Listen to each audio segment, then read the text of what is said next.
choice of colors that you tend to gravitate to. You might feel that, for example, in a corporate world, something that's more grayish, more toned down, something that's more blue or very dark green or would actually work.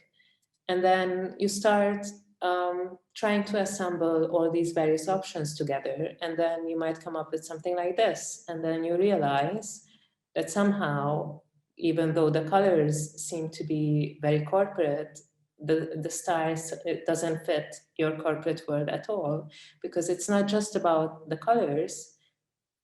It's very important to actually try to understand how shapes and colors combined can affect the actual feel and emotions of that you're portraying and you're trying to showcase throughout your brand.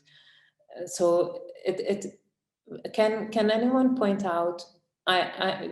So these obviously are very playful. They are very artisanal kind of pieces of work. But can anyone point out why is it that we have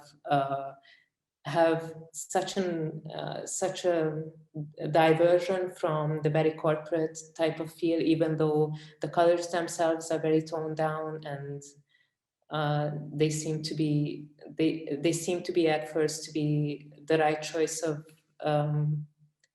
colors to use. Any ideas?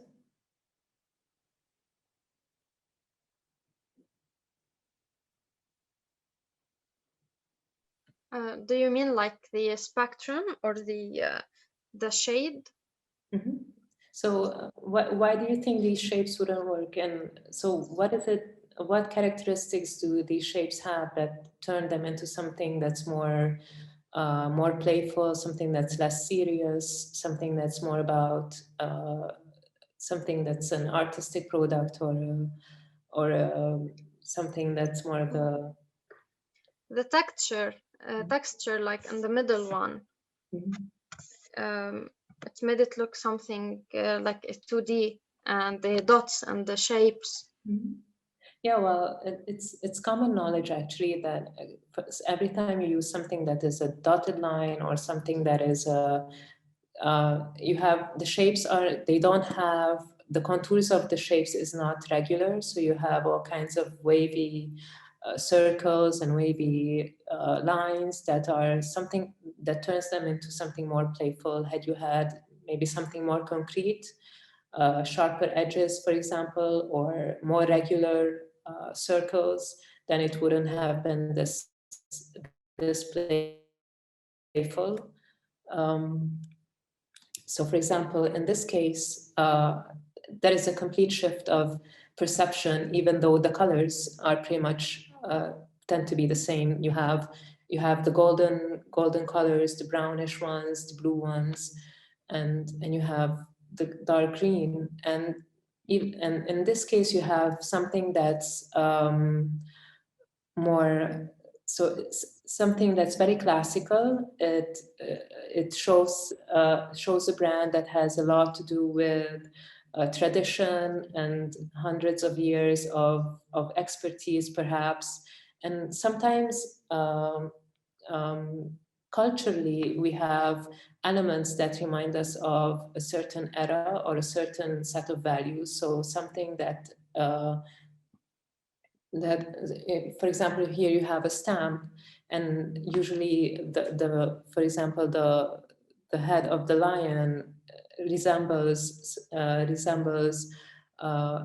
visual created by stamps in earlier ages and earlier times. So it instantly gives the brand the feel that you have ages of expertise, and it is something that's very royal and something that's very of a high class and high standard.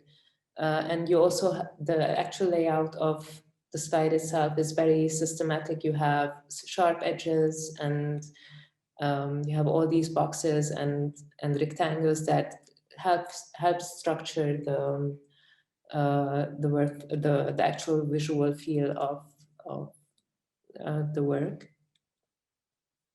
And as opposed to something that's also very corporate, but is actually something more modern. So here you don't have the reliance on tradition, you don't have the reliance on ages of